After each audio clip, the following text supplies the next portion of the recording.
వీక్షకులందరికీ నమస్కారం. రైతు సోదరులకి ఆంధ్రప్రదేశ్ ప్రభుత్వం ఒక గుడ్ న్యూస్ అందించబోతా ఉంది. కొబ్బరి పంట సాగు కొన్ని శతాబ్దాలుగా జరుగుతూ ఉంది. అయితే గడిచిన 4 దశాబ్దాలుగా కొబ్బరిలో అంతర్ పంటగా కోకోవా సాగు చేస్తూ ఉన్నారు కోనసీమ రైతులు. ఆ పంట అంతర్ పంటగా సాగు చేస్తూ ఉన్నారు. కొబ్బరి తోటలు ఆల్రెడీ పెరిగి పెద్దవైపోయాయి కాబట్టి కింద కొబ్బరి తోట నీడలో కోకోవా సాగు మంచి దిగుబడులు ఇచ్చింది, మంచి క్వాలిటీ వచ్చింది. కొన్ని సంవత్సరాల్లో కొబ్బరి కన్నా కూడా కోకోవా ద్వారా వచ్చే ఆదాయమే రైతుకి ఆర్థికంగా ఆదుకుంది.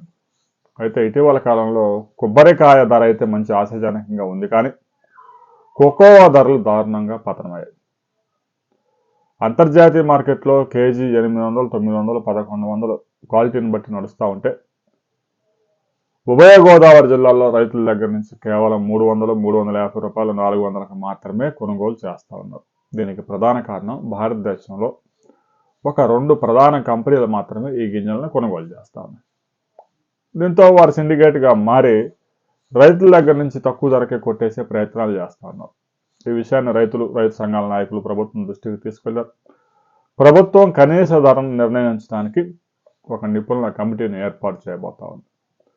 కనీసం కేజీకి రైతులకి 750 రూపాయల ధర తగ్గకుండా రైతు సోదరులకు అందిస్తే ఆ పంటకు మరింత భవిష్యత్తు ఉంటుంది. ఇంటర్నేషనల్ మార్కెట్లో కేజీ 1200 రూపాయల ధర కూడా తగ్గుతూ ఉంది.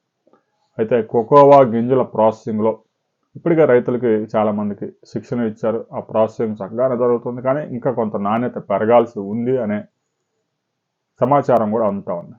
రైతు సోదరులు కోకోవా దిగుబడులు పెంచడంతో పాటుగా వాటి గింజల నాణ్యత కూడా అంతర్జాతీయ ప్రమాణాలకి సమానంగా ఉండే విధంగా రైతు సోదరులు కూడా ఆ యొక్క ప్రాసెసింగ్ ప్రక్రియని చక్కగా నిర్వహించే విధంగా వారందరికీ ట్రైనింగ్ ఇవ్వాల్సిన అవసరం ఉంది. కోకోవాకు సంబంధించి మద్దతు ధరకు సంబంధించి రాబోయే కొద్ది రోజుల్లోనే ప్రభుత్వం ఒక ప్రకటన చేయబోతా ఉంది. ఆ తర్వాత మరిన్ని వివరాలతో మరో వీడియోలో మనం కలుసుకుందాం.